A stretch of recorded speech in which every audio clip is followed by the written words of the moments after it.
We need younger talent who will work for half your salary, he told me bluntly across his glass desk. You're just too expensive for where we're headed. My name is Sean Whitaker, 50 years old, Senior Client Relations Executive at Trivanta Corp in Phoenix, Arizona. 15 years of building their client portfolio from the ground up, and it ended with an 8-minute conversation on a Tuesday morning. I'd seen it coming for months. Ever since Troy Ellison took over as regional director, there had been whispers.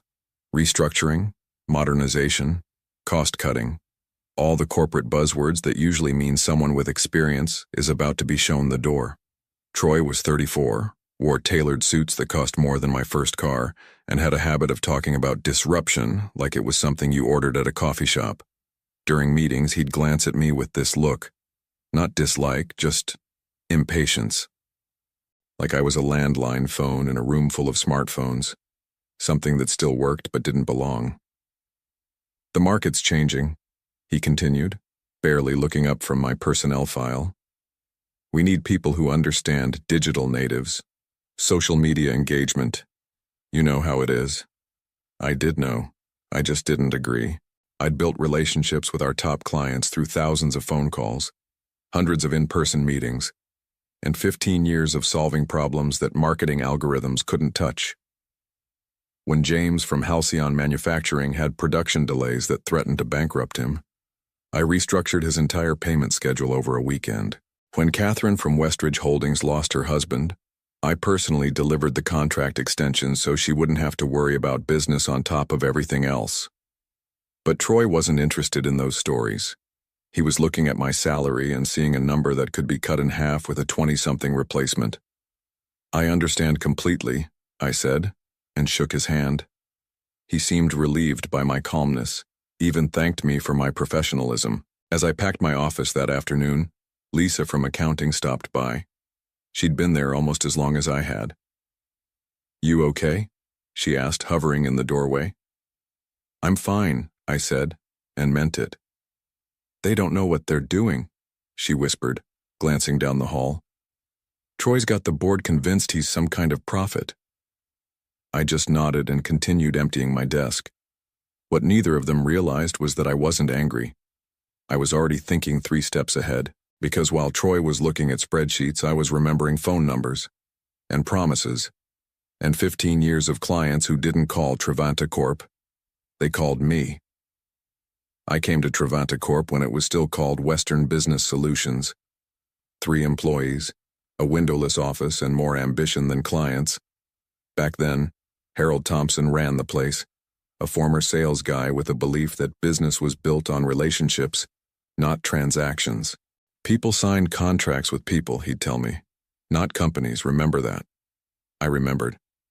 For 15 years, I lived by those words. I was the first person clients called with problems and the last person they spoke to before signing renewals. My cell phone had more direct numbers than the company directory. My marriage had paid a price for this dedication. Nancy and I divorced 8 years ago, partly because I'd prioritized Trivanta's growth over our own. My daughter Jessica spent her high school years seeing me mostly on weekends and holidays. Now at 23, she understood better. She was actually the first person I called after the meeting with Troy. They did what? Her outrage was immediate. It's business, I said, driving home with my office belongings in a single cardboard box. The new director wants his own team. After everything you've done for them? That's just wrong, Dad. She wasn't wrong, but I wasn't interested in being right. I was interested in what came next. The signs had been appearing for months. Harold had retired last year, selling his majority stake to investors who promised to maintain the company culture. 6 months later, Troy arrived with his PowerPoints and his MBA speak. Suddenly, our quarterly meetings were full of terms like market penetration and client acquisition cost. Nobody mentioned relationships anymore. 3 weeks ago, I'd walked past the conference room and overheard Troy talking to someone from HR. The legacy staff compensation is out of alignment with industry standards, he was saying, especially in client relations. Legacy staff, that's what I was now, a relic. I'd gone back to my office and pulled up my contact list. Not the company CRM, my personal records, names, numbers, 15 years of notes about kids' graduations, vacation homes, favorite restaurants, information you couldn't download from a database. Then I'd made a call to Daniel Blake, an old colleague who'd left 5 years earlier to join a competing firm. We'd stayed in touch, grabbing lunch every few months. "How's Lennox and Blake treating you?" I'd asked casually.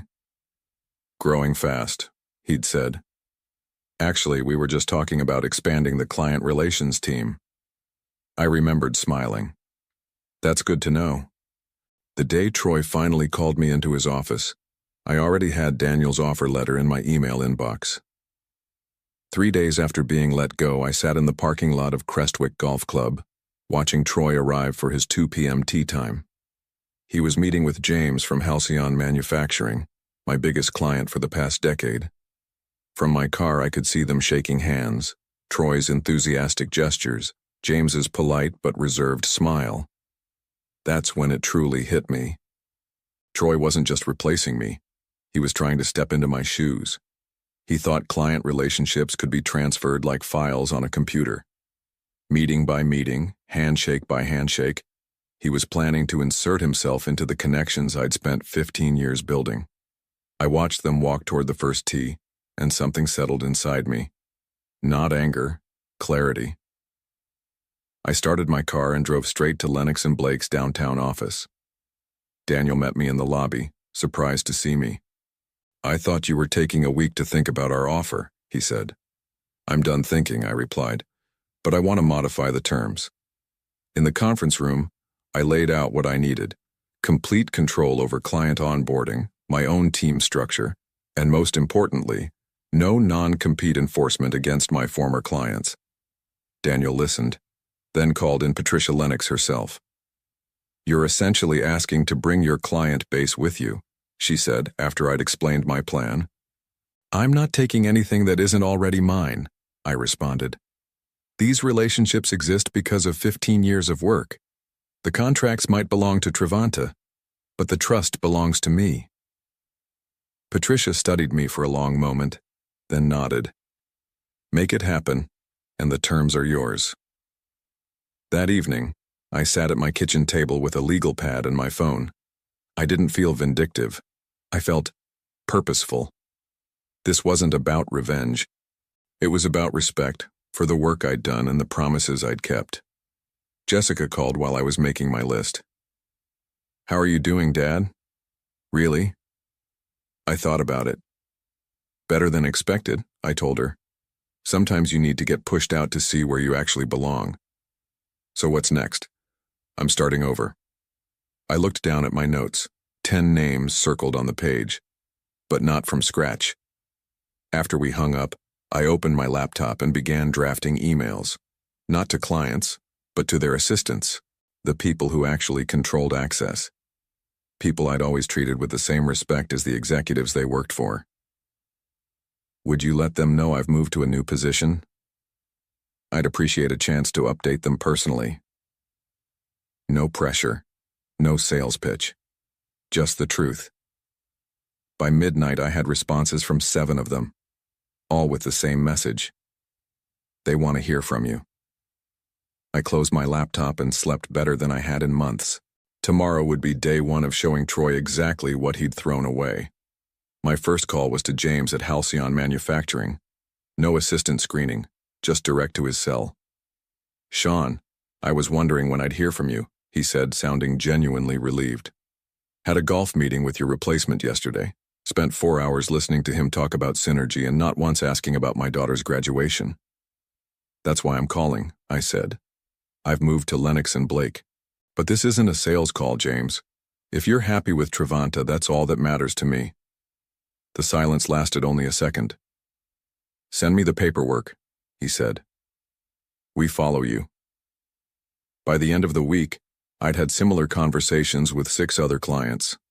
No hard sell, just honesty. I was somewhere new. They could come if they wanted. They all wanted to. It was Catherine from Westridge Holdings who warned me first. "Your old company called yesterday," she said. "Some aggressive young man named Troy. Said you were in breach of contract, that clients couldn't legally follow you."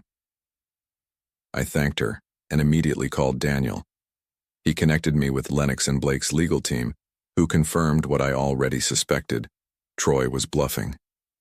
My employment contract had a non-solicitation clause, but nothing that prevented clients from choosing to follow me on their own initiative. As long as you're not actively poaching, you're clean, the lawyer assured me. The next morning I arrived at my new office to find an email from Troy. The subject line read, "Cease and desist." The message was what you'd expect. Threats of litigation, claims of client interference, demands that I return all proprietary client information immediately. It ended with an offer to discuss terms of settlement before this escalates further. I printed it out and handed it to Daniel. "He's panicking," Daniel said with a thin smile. "The board must be asking questions." "He doesn't understand what's happening," I replied. "He thinks I stole something." That afternoon my phone rang. It was Lisa from Trevanta. "They're in full meltdown mode," she whispered. "Troy's been in meetings with the board all day. They're talking about client retention bonuses, emergency outreach programs. He told them you hacked the CRM. I had to laugh at that.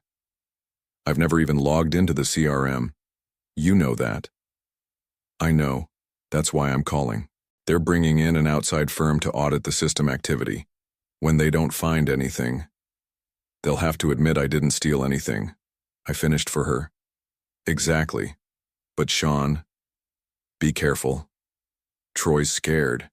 He promised the board he could cut costs without losing clients. Now he's lost 7 in a week.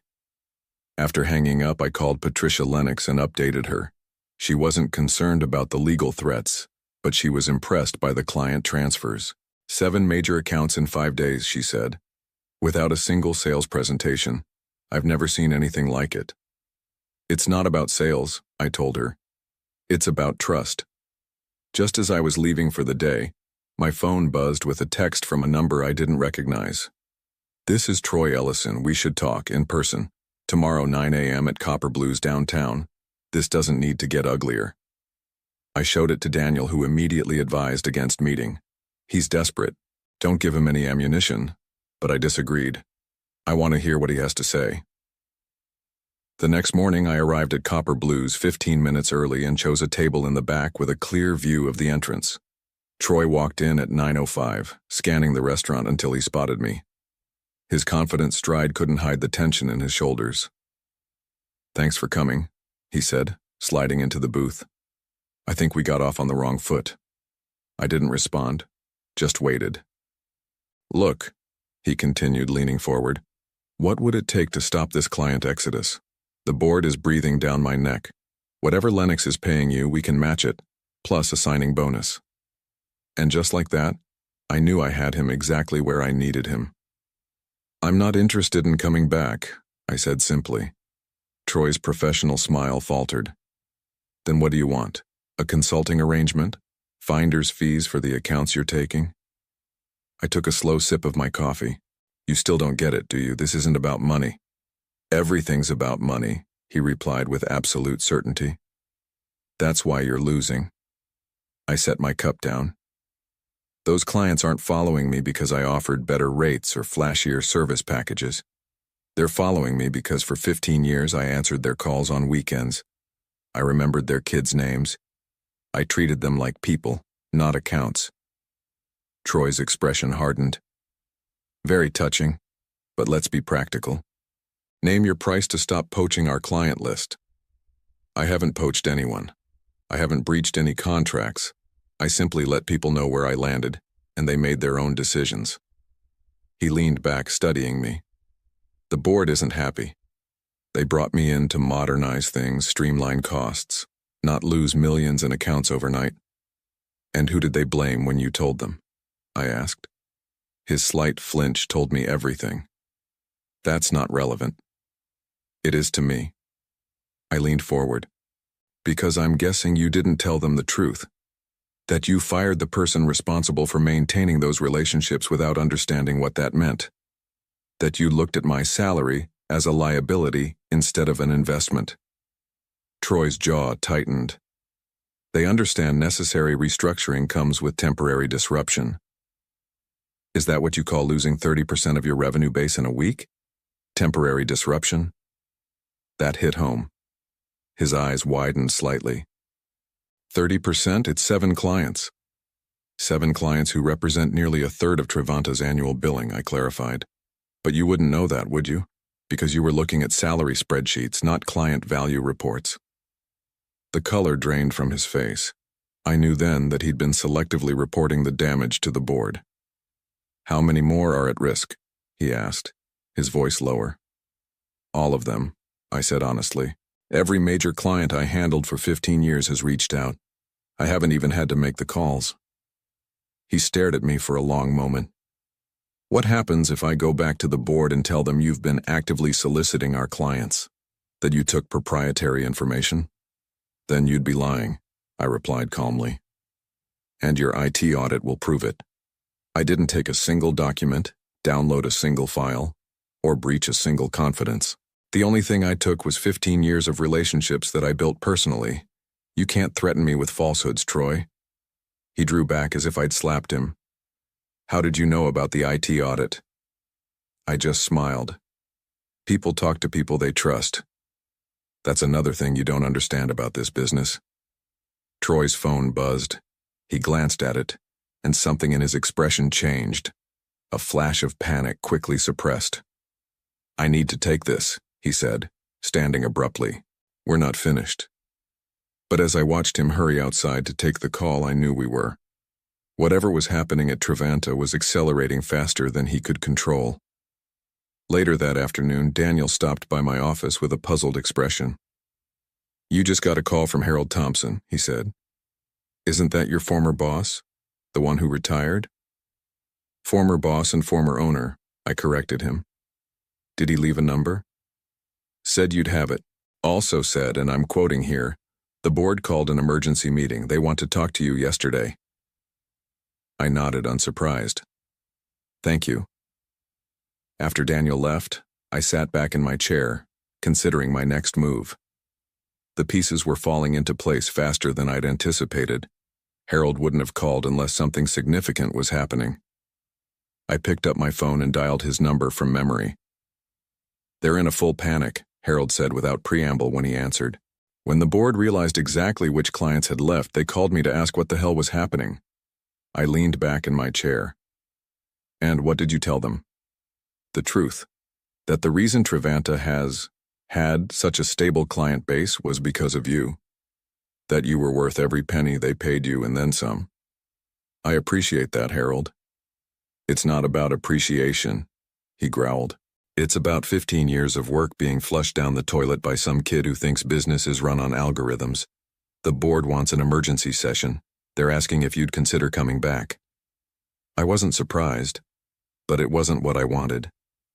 I'm settled at Lennox and Blake now. With 7 of our biggest clients, Harold noted dryly. Soon to be 10, I admitted. 3 more are finalizing their paperwork this week. A low whistle came through the phone. No wonder they're panicking. That's 46% of Trevanta's annual revenue, I finished for him. The line went quiet for a moment. You always did know everyone's numbers better than they did themselves, Harold finally said. So what's your play here, Sean? Because the board is ready to offer you Troy's job to stop the bleeding. It was tempting for about 3 seconds. Then I remembered Troy's dismissive tone, the way he'd barely looked at me during our final meeting, how quickly 15 years of loyalty had been reduced to a line item on a cost-cutting spreadsheet. I'm not interested in his job, I said. But I am interested in something else. Name it. A partnership arrangement. Lennox and Blake and Trevanta shared client services for accounts that would benefit from both firms' specialties. Harold was silent for a moment, processing. You want the board to authorize a partnership with the company that's currently gutting their client list? I want them to recognize reality, I corrected. At the rate things are going, Trevanta won't have enough major clients left to sustain operations. But a partnership would stabilize both companies. My clients get the best of both worlds. Trevanta keeps partial revenue instead of losing it entirely, and Lennox and Blake gains market share without a full-on war. And Troy? That's the board's decision, I said, though we both knew what would happen. I have no interest in his future. My only concern is for the clients and the employees who've been caught in the middle of his restructuring. Harold chuckled. You always were better at the chess game than anyone gave you credit for. I'll present it to the board tomorrow, 9 a.m. sharp. After hanging up, I called Patricia Lennox to my office and laid out the proposal. She listened intently, occasionally making notes. This is unusually generous, she said when I finished. We could just wait another month and pick up the remaining clients when Trivanta implodes. We could, I agreed. But that would hurt a lot of good people who work there. This way both companies win, the clients get optimal service, and nobody loses their job because of one man's short-sightedness. Patricia studied me for a long moment, then nodded. You really aren't doing this for revenge. Revenge is wasteful, I said. I'm interested in building something better. The next morning, my phone rang at 9:45. Harold, calling from the board meeting. They're in, he said simply. Full partnership agreement, pending legal review, and Troy's been asked to tender his resignation, effective immediately. And the employees? No further restructuring, he confirmed. The board admitted they got too caught up in Troy's vision of cost-cutting. They forgot what actually makes this business work. I thanked him and hung up, feeling a weight lift that I hadn't even realized I'd been carrying. It wasn't about winning. It wasn't about revenge. It was about setting things right. Patricia appeared in my doorway, eyebrows raised in question. We have a deal, I told her. Now we build something better than either company could have managed alone. She smiled. All because they underestimated the quiet guy who just nodded and walked away. 6 weeks later, I stood at the podium in Lennox and Blake's conference room, facing a crowd of familiar faces, clients from both companies, board members, staff. The partnership announcement was being made official today. Troy wasn't there, of course. Last I'd heard, he'd taken a position with a startup in Tucson where his cost-cutting approach might actually be appropriate. Today marks the beginning of something unique in our industry, I said, looking across the gathered faces. Not a merger, not an acquisition. A true partnership built on the understanding that business relationships are built by people, not spreadsheets. From the back of the room, I spotted Harold grinning proudly. Beside him stood Lisa and several other Trivanta employees who'd been worried about their futures just weeks earlier. The partnership agreement was elegant in its simplicity. Clients could choose which company would be their primary service provider, but would have access to the specialized services of both. Revenue would be shared based on service utilization. And most importantly, the client relations teams from both companies would be unified under my leadership. After the formal announcement, James from Halcyon Manufacturing approached me, shaking his head in amazement. When you left Trivanta, I was ready to follow you anywhere, he said.